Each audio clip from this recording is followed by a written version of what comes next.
पिछले एपिसोड में हमने देखा था कि युनची ने सबसे पहले लिंजी को बचाया था और उसके बाद बारी थी अपने ग्रैंडपा को बचाने की। तो जैसे वो ये काम करने वाला होता है ना, स्काई बर्निंग सेक्ट वाले उसको चारों तरफ से घेर लेते हैं, उसको हर तरह से अटैक करके उसकी जान लेने की कोशिश कर रहे थे ताकि किसी भी तरह से युनची को मार दिया जा सके। लेकिन युनची को मारना इतना आसान नहीं होने वाला था। युनची अपनी पावर का इस्तेमाल करता है। पावर का इस्तेमाल करने के बाद वो सारे के सारे बदमाशों को, जो कि स्काई बर्निंग सेक्ट वालों थे, उनकी वाट लगा देता है। कोई भी उसके सामने टिक ही नहीं पाता। वो अपने इविल गॉड की पावर यूज करता, फेनिक्स गॉड की पावर यूज करता और इस वजह से वो पूरे की पूरे स्काई बर्निंग सेक्ट की वाट लगा चुका था। ये करने के बाद आराम से वो अपने ग्रैंडपा को बचा लेता है। उसने अपनी आंटी लिंजी को भी बचाया और ग्रैंडपा को भी बचा लिया और स्काई बर्निंग सेक्ट वाले यहाँ पर खाली मुंह देखते ही रह गए थे, वो कुछ कर भी नहीं पाए। जिसके बाद यहाँ से ये एपिसोड शुरू होता है। तो इस एपिसोड की शुरुआत में युनची के जो ग्रैंडपा थे वो उससे कहने लग जाते हैं कि इस बार जितने भी लोग अगर बचे होंगे ना स्काई बर्निंग सेक्ट के अंदर, जो आगे चलकर हमें नुकसान पहुंचा देते हैं, उनसे भी हम फाइट करेंगे और सभी की जान लेंगे। मैं युनची तुम्हारे साथ हूँ, हम दोनों मिलकर ये फाइट करने वाले हैं। तो ये सुनने के बाद युनची जो होता है वो अपने ग्रैंडपा से आकर कहता है, ग्रैंडपा मुझे पता चल चुका है कि किन लोगों ने मेरे पेरेंट्स की जान ली थी। जिस राज को मैं ढूंढना चाह रहा था मुझे वो राज का पता चल गया। तो ये सुनकर उसके ग्रैंडपा हैरान हो जाते कि क्या सच कह रहे हो युनची, तुम्हें सच में पता चल गया कि कौन ये काम किया था? तो युनची कहते हैं कि ये काम किया था हेवनली स्वॉर्ड रीजन वाले लोगों ने। जैसा कि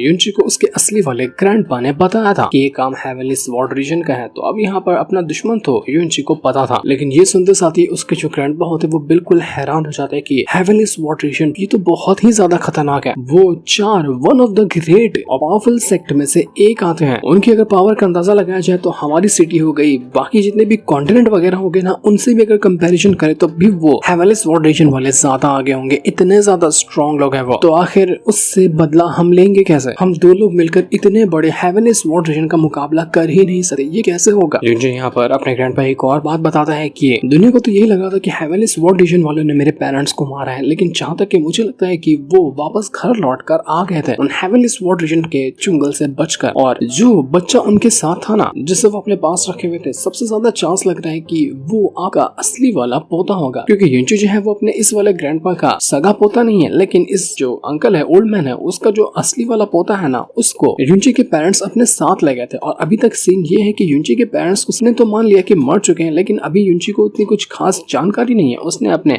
आंखों से नहीं देखा अपने पेरेंट्स की लाश को। तो इसलिए वो कह रहा था कि हो सकता है, बाय चांस हो सकता है कि उसके पेरेंट्स भी जिंदा हो और जिस बच्चे को यानी कि ओल्ड मैन के असली पोते को वो साथ ले गए थे ना, वो भी हो सकता है कि अभी दुनिया में किसी जगह पर जिंदा होगा। तो ये सुनकर वो ग्रैंडपा और लिंजी दोनों बिल्कुल हैरान रह जाते हैं कि ये सच कह रहे हो क्या तुम? अगर जरा से भी चांस है कि अगर हमारा सगा पोता जो है वो जिंदा होगा तो हमें इसको ढूंढना चाहिए, तो बहुत अच्छी बात है। तो युनची भी कहता है कि मैं भी तो वही आपको समझा रहा हूँ कि आपको बिना मतलब के इस स्काई बर्निंग सेट के बैटल में नहीं जाना चाहिए, आपको जिंदा रहना पड़ेगा अपने असली वाले पोते को ढूंढने के लिए। आप यहाँ से जाइए, अपना ख्याल रखिए, लिंजी को भी साथ में ले जाइए। और रही बात उस हेवनली स्वॉर्ड रीजन वालों की, तो मैं कुछ न कुछ बंदोबस्त करूंगा उनसे हिसाब लेने का। आज नहीं तो कल, नहीं तो कभी न कभी ऐसा दिन आएगा जब मैं इतना स्ट्रॉन्ग हो जाऊंगा कि हेवनली स्वॉर्ड रीजन वालों को उनकी औकात दिखाऊंगा। तभी वहाँ पर लिंजी भी आकर पहुंचा था। अब वो जो युनची की आंटी है उसका नाम लिंजी है और ये जो है ना वो लिंजी है, वही हेवनली स्वॉर्ड वेरा वाला जो है कई बार युनची की मदद भी कर चुका है। तो जैसे वो यहाँ पर आया था ना, युनची उससे कहता है कि देखो ये मेरे ग्रैंडपा है और ये मेरी आंटी है, तो इनको सही सलामत तुम वापस से सिटी में ले जाओ। यहाँ पर रहेंगे तो इनको खतरा हो सकता है। तो उसको देखकर यहाँ पर युनची के ग्रैंडपा और आंटी दोनों हैरान थे कि सच में तुम हेवनली स्वॉर्ड विला से आते हो? तो लिंजी कहता है कि हाँ मैं बिल्कुल वहाँ से आता हूँ और फिक्र करने की जरूरत नहीं, मैं कोई आपका दुश्मन नहीं, मैं तो युनची का बहुत अच्छा दोस्त हूँ। तो आप मेरे साथ चलिए, मैं आपको सेफली पहुंचा दूंगा सिटी में। जब वो लिंजी वहाँ पर देखता है तो उसको एक लाश नजर आती है जिसके अंदर हल्की हल्की जान बची हुई थी। वो कहता है कि भाई साहब ये है कौन? देखने में पता चलता है कि ये तो जियो चैन है जिसकी हालत इतनी बुरी है कि बस उसकी सांसें हल्की फुल्की चल रही है और कभी भी वो अपना दम तोड़ देगा। तो लिंजी ये देखकर हैरान रह गया था कि बाप रे, इसकी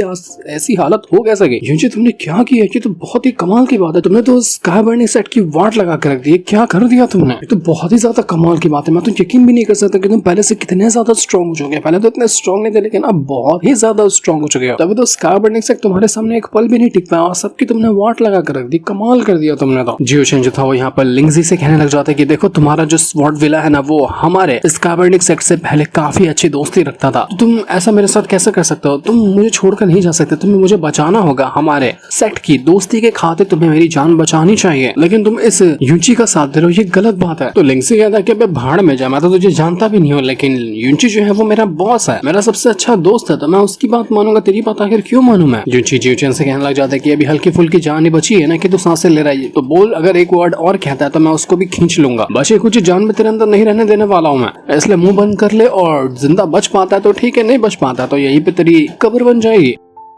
युनची यहाँ पर लिंगजी से कहना चाहता है तुम मेरे ग्रैंडपा और आंटी को लेके जाओ, तब तक कि मैं देखना चाह रहा हूँ कि स्काई बर्निंग साइट के अंदर कोई एल्डर वगैरह बचा तो नहीं है जो कि आगे चलकर दिक्कत दे दे, तो मैं जा रहा हूँ उनको पहले सबक सिखाने के लिए। तो ये सुनकर लिंगजी जो थी वो कहने लग जाती है कि युनची तुम जो करने जा रहे हो तुम बिंदास करने जाओ, लेकिन सिर्फ एक बंदे को जिंदा छोड़ देना जो कि है इस जियो चैन का बड़ा भाई। युनची कहता है कि उसको मैं जिंदा क्यों छोड़ू, क्या तुमने देखा नहीं कि वही लोग सब मिलकर तुम्हें और ग्रैंडपा को ट्रैप किए थे। तो लिंगजी कहना चाहती कि हाँ मैं मानती हूँ ऐसा उसने किया था, लेकिन वो दिल का बुरा नहीं है। जब जियो चैन मुझे परेशान करने की कोशिश रहा था, मेरे साथ गलत कर रहा था, तो उस टाइम आकर उसी ने मुझे बचाया था, और जब मैं कूद रही थी तब भी उसने मुझे बचाने की कोशिश की थी। हो सकता है कि वो अच्छा इंसान हो, उसका दिल बुरा ना हो, इसलिए आप उसको छोड़ देना, बाकी जिसको मारना है मार देना। तो युनची कहता है कि ठीक है जैसा तुमने कहा मैं वैसा ही करूंगा, इस ज्यूशन के बड़े भाई को जिंदा छोड़ दूंगा, बाकी सब जो बचा होगा उसकी वाट लगा दूंगा। तो इसके बाद हम यहाँ पर स्काई बर्निंग सेट का सीन देखते हैं, जहाँ पर 2-4 बंदे अभी भी जिंदा थे और वो लोग कह रहे थे कि हमारे सेट के टोटल 27 एल्डर को, 33 पवेलियन मास्टर को और 38 बाकी मास्टर वगैरह की एक अकेले युनची ने जान अब तक के ले ली है। यहाँ पर तो सब के सब बुरी तरीके से घायल है जो बचे हुए हैं। डिसेबल तो कितने मारे गए उस युनची की वजह से, उसका तो हम हिसाब भी नहीं लगा सकते, उसकी गिनती ही नहीं है। इतने लोगों को अकेला बंदा वो मार कर यहाँ से जा चुका है और हमारे पास कुछ भी नहीं बचा हुआ है, जिस वजह से हम यहाँ अपने सेट को एक बार फिर से रिवाइव कर सके। तो ये सुनकर क्लान मास्टर जो था वो काफी ज्यादा गुस्सा हो जाता है और वो सेट लीडर से कहने लग जाता है कि तुम्हारी वजह से ये सब हुआ, तुम एक अकेले बंदे को हैंडल नहीं कर पाए और उसके वजह से तुमने इतने सारे लोगों की जान गंवा दी। जब मैं थोड़ी देर के लिए यहाँ से बाहर क्या चला गया, तुम्हारे तो बस की नहीं इस सेक्ट को चलाना, कितना बुरा हाल कर दिया, कितना हमें नुकसान हुआ उसका हिसाब भी नहीं लगा सकते। तभी वहाँ पर भागते हुए एक बंदा आता है, वो कहने लग जाता है कि अनर्थ हो गया क्लान लीडर, हमारे सेट के जो यंग मास्टर है ना उनको किसी ने हमारे गेट के ऊपर ही टांग दिया है। क्लान मास्टर कहता है कि मुझे जहाँ तक लगता है ना ये काम युनची का ही होगा, वो हमें जानबूझकर बाहर निकालना चाहता है ताकि हम जो यहाँ पर छुपे हुए हैं ना यहाँ पर भी वो आकर हमारी जान ले सके। लेकिन मुझे नहीं लगता कि अभी हमें कोई कदम उठाने चाहिए, तुम सब यहाँ पर एकदम छुपे रहना क्योंकि हमारा फ्यूचर तुम लोगों के ऊपर ही डिपेंड करता है। मैं जाकर देख कर आता हूँ कि सीन क्या चल रहा था। इसके बाद हम देख पाते हैं जियो चैन को, जिसको ही युनची ने एकदम टांग दिया था उसी हेवनली गेट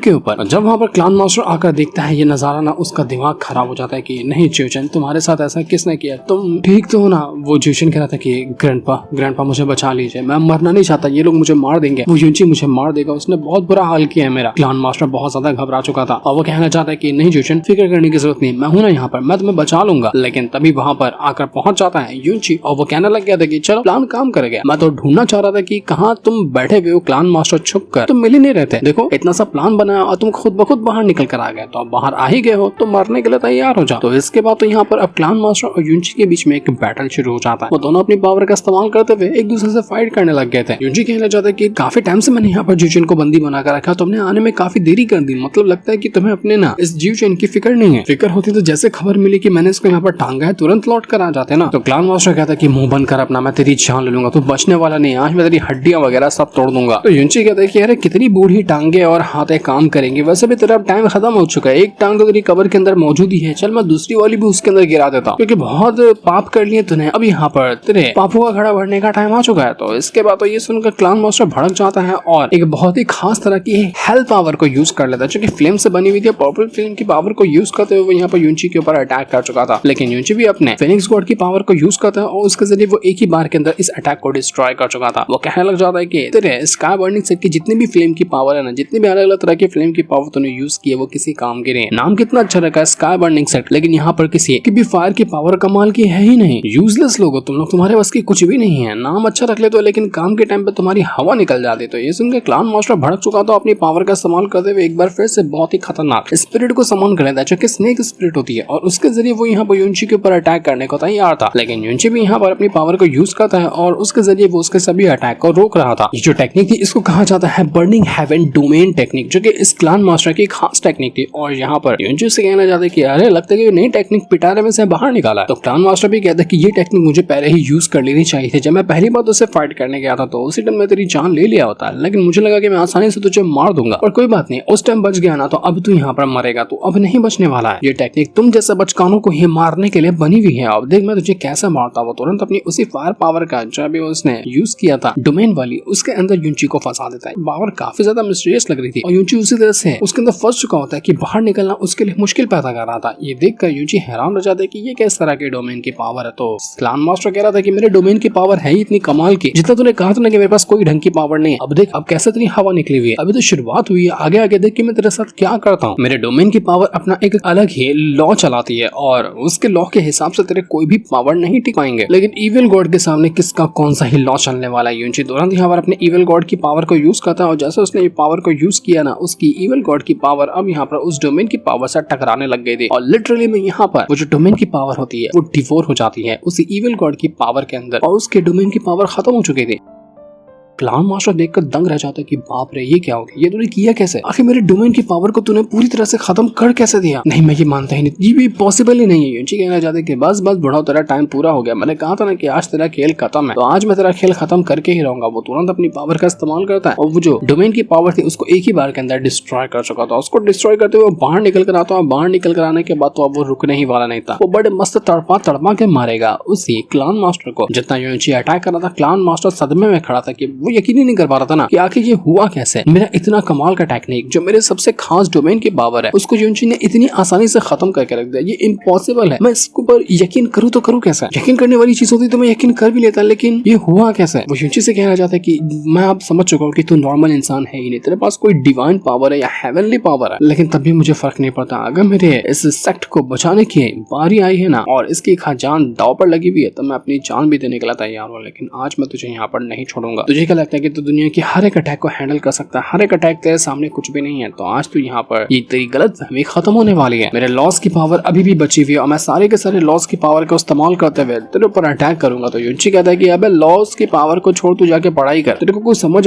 है नहीं कि लॉस की पावर होती क्या है, तो जिसको समझ में आ रहा है उसको अपनी मन से पावर बनाते जा रहा है। तो ये सुनकर क्लान मास्टर एक बार फैसा भड़क जाता है, वो दोबारा से यूनची के ऊपर अटैक करते हुए उसकी जान लेने की कोशिश कर रहा था। वो कहने लग जाता है कि तुझे लगता है कि मुझे नहीं पता कि लॉस की पावर क्या होती है, मैं अपनी हर एक पावर के अंदर एक अलग लॉ को डाल के रखता हूँ और लॉ क्या होता है वो मेरे कंट्रोल में मेरी कितनी पावर है उसको दिखाता है। मैं जब अपने पावर को इशारा करता हूँ ना तो उस हिसाब से वो पावर चलती है। मानता हूँ कि यहाँ पर तूने मेरे कई सारे अटैक को डिस्ट्रॉय कर दिया, लेकिन अभी भी मेरी सारी की सारी पावर जो है वो यहाँ पर आराम से इतनी काबिल है कि तेरे हर एक अटैक को डिस्ट्रॉय कर सकती है। लेकिन वो क्लान मास्टर अभी भी थोड़ा सा टेंशन में था कि मुझे समझ में नहीं आ रहा कि आखिर एक बंदा जो कि सिर्फ अर्थ फेस मैक्सिमम रैलन के ऊपर मौजूद है वो किंग फेस मैक्सिमम वाले के साथ इतना अच्छे से फाइट कैसे कर सकता है, आखिर ये बैटल हो कैसे रहा है। मैं तो किंग फेस मैक्सिमम रैलन के ऊपर मौजूद हूँ और तब भी मुझे इस तरह से मार पा रहा है जैसे कि यहाँ पर मेरी कोई औकात ही ना हो। मुझे ये चीज समझ ही नहीं आ रही, ये पॉसिबल कैसे, ये कर कैसे रहा है। वो पूरी जान लगा देता है यूनची को मारने के लिए, जितना हो सकता था उतनी वो ताकत लगा चुका था ताकि किसी भी तरह से यूनची को मारा जा सके। लेकिन उसके सारे अटैक किसी काम के नहीं थे। यूनची उसको इतना मारता कि उसकी हालत खराब हो चुकी थी। अभी तो वो क्लान मास्टर पागल हुआ बना था ना, तो वो सारे के सारे सिर्फ अटैक पे अटैक किए जा रहा था। लेकिन यूनची अभी यहाँ पर थोड़ा सा दिमाग लगाता है और डिफेंस करने की कोशिश करता है कि थोड़ा बहुत डिफेंस कर लेता हूँ, उसके बाद ये क्लान मास्टर की हालत वैसे भी खराब हो जाएगी और ये ढीला पड़ जाएगा, तो फिर इसको मारना उतना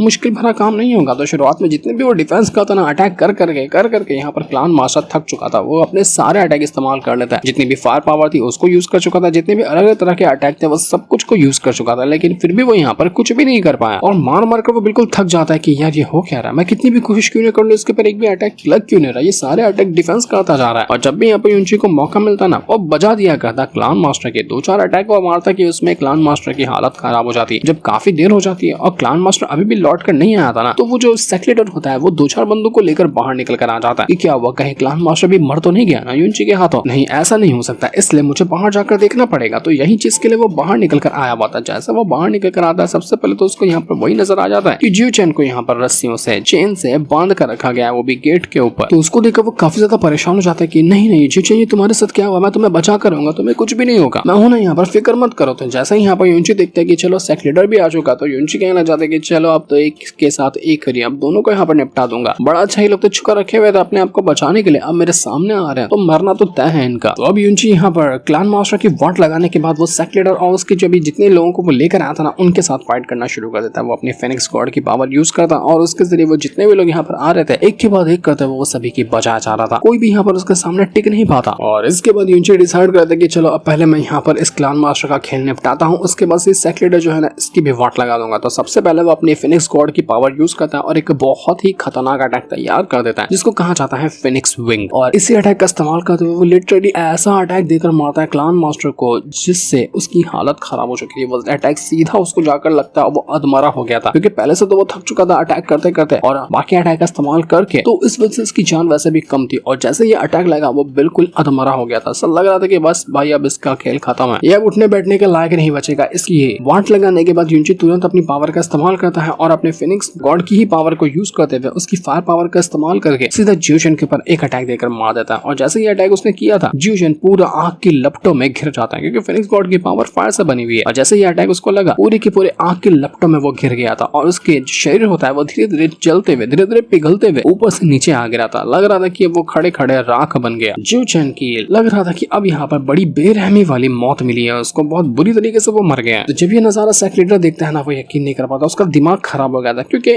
ज्यूशन जो है वो उसका बेटा है और क्लान मास्टर जो है वो उसका बाप है। तो बाप बेटे दोनों की ऐसी हालत देखकर वो क्लान मास्टर का बेटा सेक्रेटर एकदम ज्यादा बौखला चुका था कि नहीं हो सकता, यहाँ पर इस युनची ने मेरा पूरा परिवार खत्म करके रख दिया, मेरा सेक्ट बर्बाद करके रख दिया, मैं इसको छोड़ूंगा नहीं। भले से आज मैं मर जाऊं मुझे फर्क नहीं पड़ता, लेकिन आज मैं इसकी जान लेकर ही रहूंगा। बहुत हो गया इस युनची का नाटक, यह बचने वाला नहीं।